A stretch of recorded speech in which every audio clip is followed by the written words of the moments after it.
Hello students, today we will do the next chapter, that is a capital market instrument. This is very important chapter.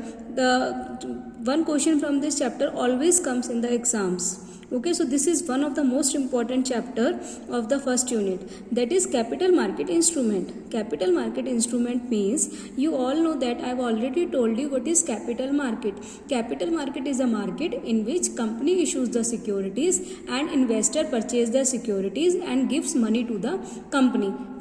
Now company issues various type of securities here. Securities मतलब any product which company issue, और उसको investor खरीदता है और उसके बदले में companies को क्या देता है, पैसा देता है. ठीक है, और कंपनीज को उसके लिए कुछ सिक्योरिटीज क्या करनी होती है, इशू करनी होती है. Now there are various type of securities. सबसे पहले आपको मैं बता दूं, जो हमारे पास ट्रेडिशनल सिक्योरिटीज हैं. ट्रेडिशनल सिक्योरिटीज मतलब जो पहले से ही काफ़ी पुरानी सिक्योरिटीज है, जो हमेशा से यूज़ होती हैं, जो हमेशा से कंपनी इशू करती है. दैट इज, और there is two type of securities, that is ownership and creditorship. Ownership मतलब वो सिक्योरिटीज जो शेयर, सपोज जो बंदा इसको खरीदता है वो becomes the owner of the company. ठीक है, और क्रेडिटरशिप होती है कि in the form of loan जो कंपनीज को पैसा देते हैं, that is a creditorship. So ownership is also divided into two part, that is equity share and preference share. I have already told you in the chapter of वो in the subject company accounts, what is equity share and what is preference share, but you will do from there, but in short I will tell you again. Equity shares वो shares होते हैं जो company issue करती है, investor खरीदता है, and after purchasing the equity share जो investor होता है that becomes the owner of the company. उसके बदले में इन्वेस्टर को क्या मिलता है, डिविडेंड मिलता है, and that dividend is not fixed. ठीक है, and at the time of winding up of the company investors को जो पैसा मिलता है वो भी सबसे लास्ट में मिलता है.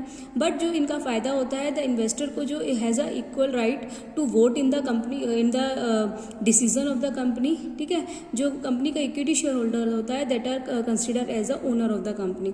नेक्स्ट होता है preference shares. I have already told you in the chapter in the company accounts, you will do from there. I will. ठीक है, प्रेफरेंस शेयर्स कौन से होते हैं, it is above the equity share, जिनको इक्विटी शेयर से ऊपर preference दी जाती है.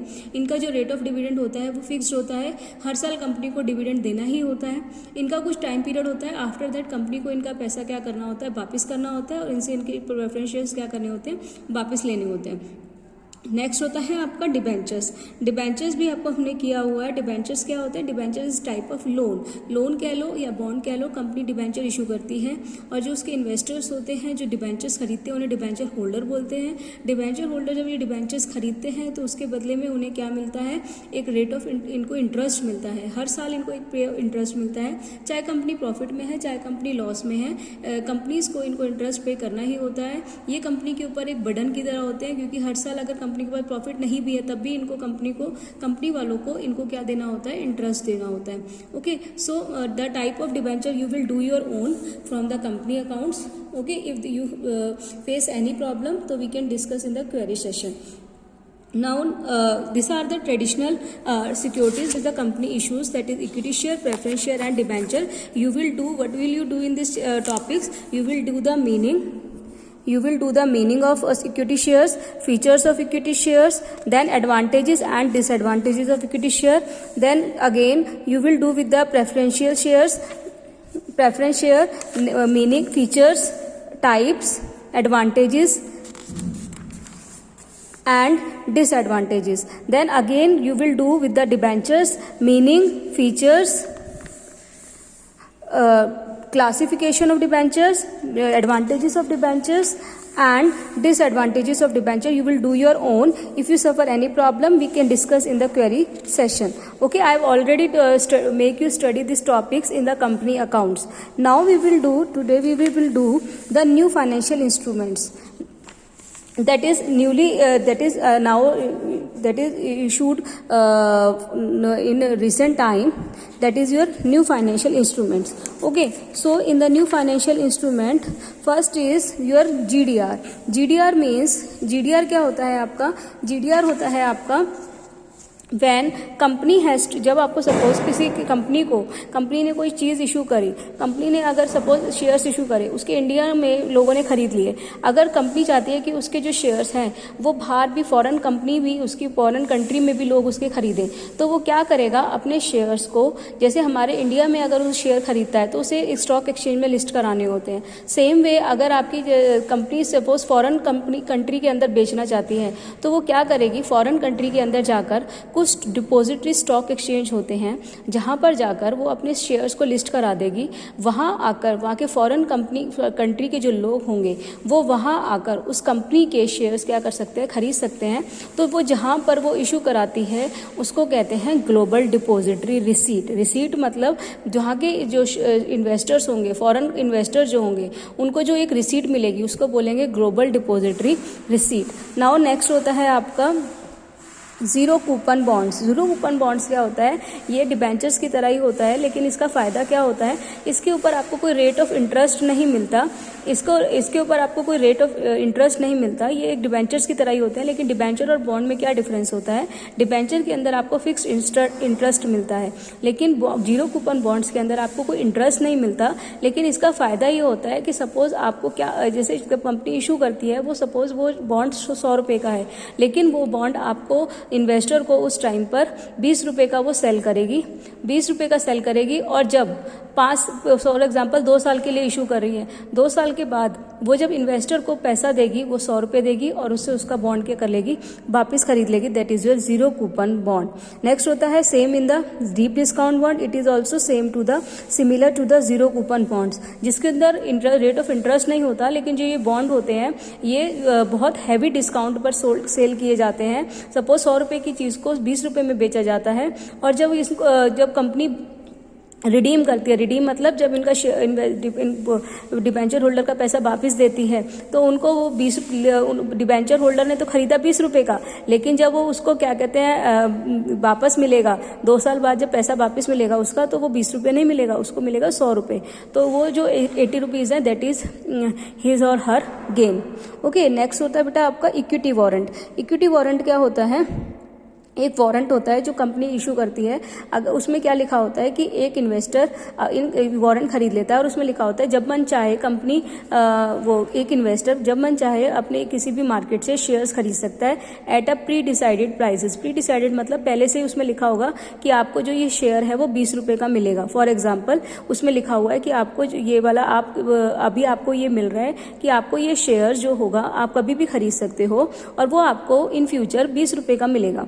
तो 1 महीने बाद फॉर एग्जाम्पल मेरा मन किया शेयर खरीदने का, मार्केट में देखा उसका रेट चल रहा है 80 रुपये, लेकिन मेरे पास वो वारंट है, मैंने वारंट खरीदा हुआ है, तो वारंट की हेल्प से मैं वो शेयर जो खरीद सकती हूँ वो कितने में मुझे मिलेगा, 20 रुपये में। That is your equity warrant. Okay, equity warrant offers an option to the investor to buy a specified number of share at a specified price. मतलब एक इन्वेस्टर को ये ऑफर करती है कि वो कुछ शेयर्स खरीद सकती हैं in future at a specified, पहले से ही वो प्राइस डिसाइड होगा, चाहे उस टाइम पे मार्केट में कितना भी प्राइस चल रहा हो, वो उस शेयर को जो पहले डिसाइडेड हुआ है वो प्राइस उसमें क्या कर सकते हैं, खरीद सकते हैं। ओके, नेक्स्ट होता है आपका डिटैचेबल वारंट। डिटैचेबल होता है कि ये कुछ वारंट्स होते हैं जो आप अपने शेयर्स खरीदते हो उसके साथ में इशू किए जाते हैं, इनको आप उनसे क्या कर सकते हो, अलग कर सकते हो। नेक्स्ट होता है puttable warrants. Puttable you can leave this puttable warrant. Next होता है secured premium note. Secured premium note का मतलब क्या होता है कि आपको आप जो चीज़ जो कंपनी की खरीदोगे, कंपनी उसके ऊपर आपको कुछ ना कुछ गिरवी रख कर देगी। कल को अगर आपका पैसा आपको वापस मिलना हो तो उस टाइम पर अगर कंपनी आपका पैसा ना दे पाए तो आप उसकी वो जो एसेट है उसको क्या कर सकते हो, बेच सकते हो। So that is your secured premium notes. Next is zero coupon convertible note. Zero coupon convertible means कि आपके जो कुछ डेट इंस्ट्रूमेंट है, अगर if you want to convert into the equity shares, आप उनको कन्वर्ट करा सकते हो इक्विटी शेयर्स के अंदर। Next is infrastructure bonds. Infrastructure bonds मतलब जो कुछ बॉन्ड्स आजकल इंफ्रास्ट्रक्चर कंपनी जैसे हमारी ब्रिज कंपनी हो गई, टेलीकॉम कंपनीज हो गई, इलेक्ट्रिसिटी कंपनीज हो गई, जो ये बॉन्ड इशू करती है इनको बोलते हैं हम लोग infrastructure bonds.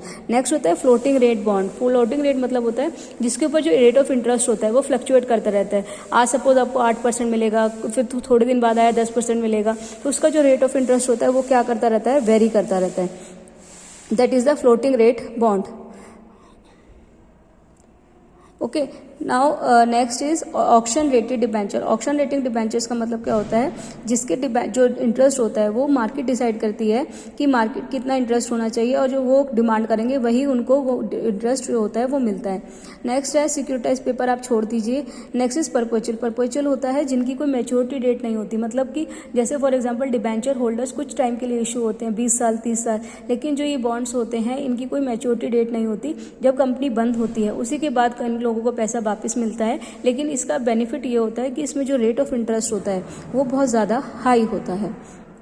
And last is municipal bond. Municipal मतलब जो आपकी म्युनिसिपल कॉर्पोरेशंस इशू करती है उसको बोलते हैं हम लोग municipal bond. So that is enough for you. In this chapter you will study the traditional instruments and new instrument. Traditional instrument is divided into 2 parts, ownership and creditorship. Further, ownership is divided into 2 parts, equity share and preference share. In the equity shares you will do the features, meaning, advantages and disadvantages. In the preference share you will do the meaning, features, advantages and disadvantages, and in the same way debentures. And this is the new instrument. In the new instrument you only will learn the meaning of that new instruments. So that's enough for today. Goodbye.